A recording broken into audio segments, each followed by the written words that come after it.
Hi, I'm Noel Bentley, and I'm the host of TEDxBearCreekPark. And today I'm interviewing Orville Lee. Orville is a former CFL star. He's housed, fed, clothed, employed, trained, and helped and mentored youth that are at risk. He's the co-founder of Pathfinder Youth Center Society, and he's a mentor and a motivational speaker. Good day, Orville. How are you? Very good, Noel. Very good. Good to see you. Good to see your face. Yeah, it's wonderful to see you here. Of course, Orville will be one of our speakers at the virtual TEDx Bear Creek Park 2021. So you'll be able to see his talk online. And today you're going to get to know Orville a little bit better and hear what he'll be talking about. And given his ability to motivate people, I'm pretty sure he's going to motivate you to be able to tune in and hear what he has to say.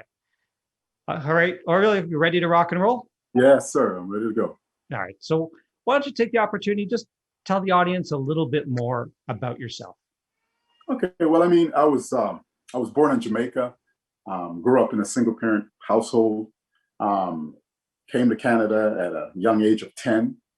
And throughout that journey, I had the blessings of encountering some amazing people who helped me along that journey and planted amazing seeds in my head for success, right? For getting up and just wanting to be better. Planted that seed, and throughout the journey, I've just watched those seeds ferment, grow, blossom, and it's just been amazing. Oh, absolutely. It's been great to get to know you. And could you help those listening to get an idea? Like, what's the gist of what you're going to be talking about? Well, without saying too much, I will try.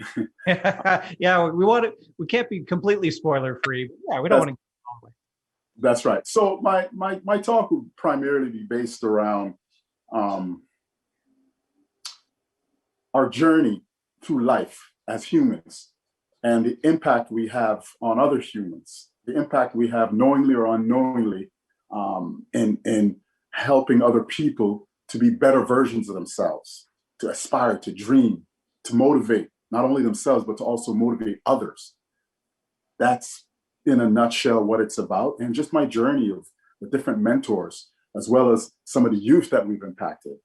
And not just myself, but my entire staff at Pathfinder Youth Center Society, right? Impacting youth that you watch them come in like shriveled flowers, so to speak, as an analogy, and watch them leave blooming, watch them leave motivated, watch them leave trying to help others, sending it forward, writing it forward.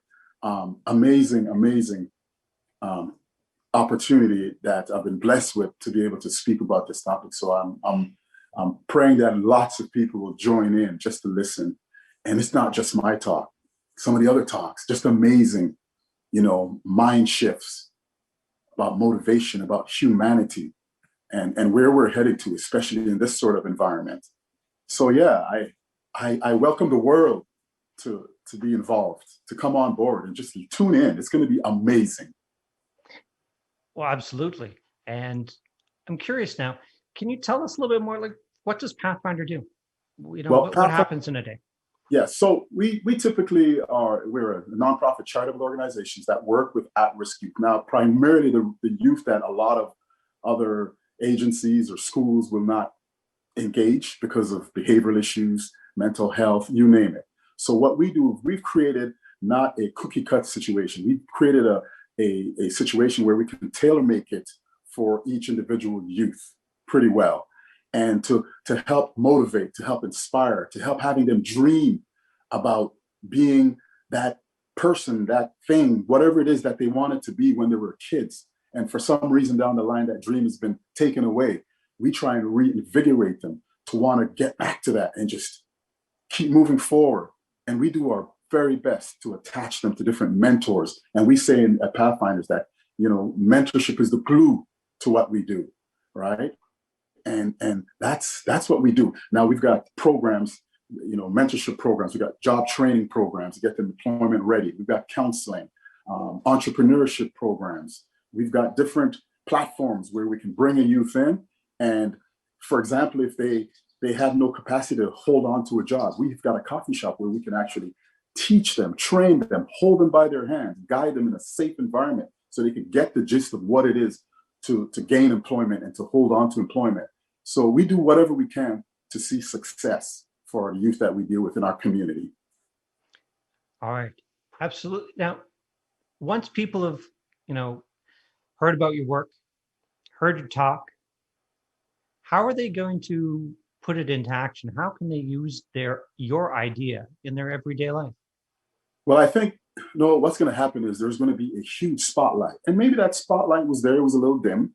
Maybe they thought about it, but there's going to be a huge spotlight on their personal walk in life with everyone that they encounter. There's going to be a spotlight. My pastor says to me, he says, when wisdom comes, light comes, right? So when we start to become aware of certain things, and it could be so simple that we're doing or we're not doing, knowingly or unknowingly, when we can become aware of it and we start actually practicing it around us, it could have such an amazing ripple effect throughout the world, not just in your own family, not just in your own community, but worldwide. And I think as human beings, as a human race, that is where we need to aspire to get to, especially with what's going on right now. Be mindful, be careful how we are interacting, what we are doing, saying to each individual that we encounter. So there's going to be a spotlight on that. And people are going to be like thinking now, wow, okay. And especially when they hear about the different outcomes of some of these youth and their situations and when the spotlight went on. Right. Now, do you have in your mind an audience that needs to hear your message specifically? My God, no, I think the entire world, we're all mentors. We all have that power to be mentors. It's just that sometimes it may sound a little bit, scary. It may take back a few people. Oh my God, I don't have what it takes to be a mentor. It's daunting. It's this, it's that. No, it's a few simple things that you can actually do that can affect the outcome of someone's life, as it did mine. Few simple things, sometimes just words, speech, a gesture, and the effects are just insurmountable. The effects are just life-changing, which you will see when you tune in on the date of the talk. You applied for the TEDxBearCreekPark, you were accepted, and now you're quite far through your journey. How has it met your expectations, or maybe been different than what you expected it to be? My God, I've been awakened. There's been a huge spotlight on that journey. This journey has caused me to really wake up even more and understand why I do what I do and why my wife and I do what we do. I had situations where in trying to come up with the script, the topic, and of course we all know it has to be something that's earth-shaking, that the world wants to hear. And I went through therapy, just the journey of trying to find it, where I was going to bed and waking up at nights for about a week, crying because of some of the recall, some of the memories that I had as a youth, some of the experiences I had, good and not so good, but they're all the experiences that came together to make who we are and to make Pathfinder who it is. I literally, to find the topic, it was quite a journey, another journey in itself.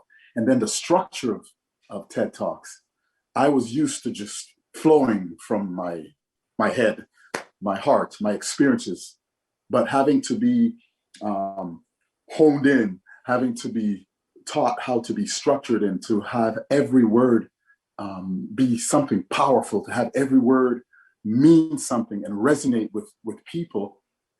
Saying what I would probably take an hour to say in now maybe 8 to 10 minutes, that was something that I never thought I could do.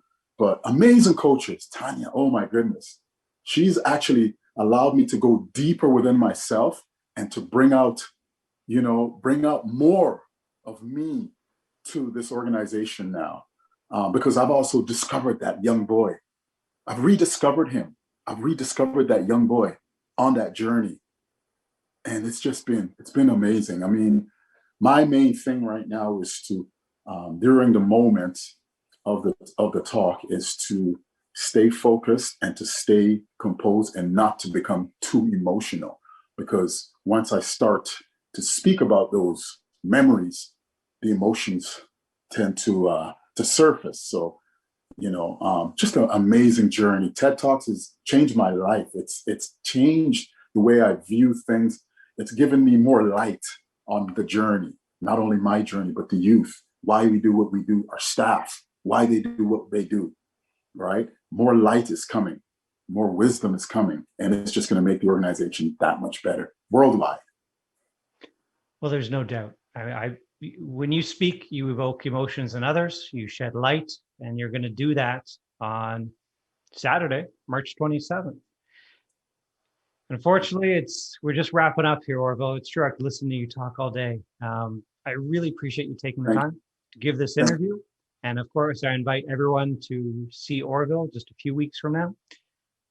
And with that, Mr. Lee, it was great to see you today. Likewise, sir. Thank you, Noel. Thank you so much.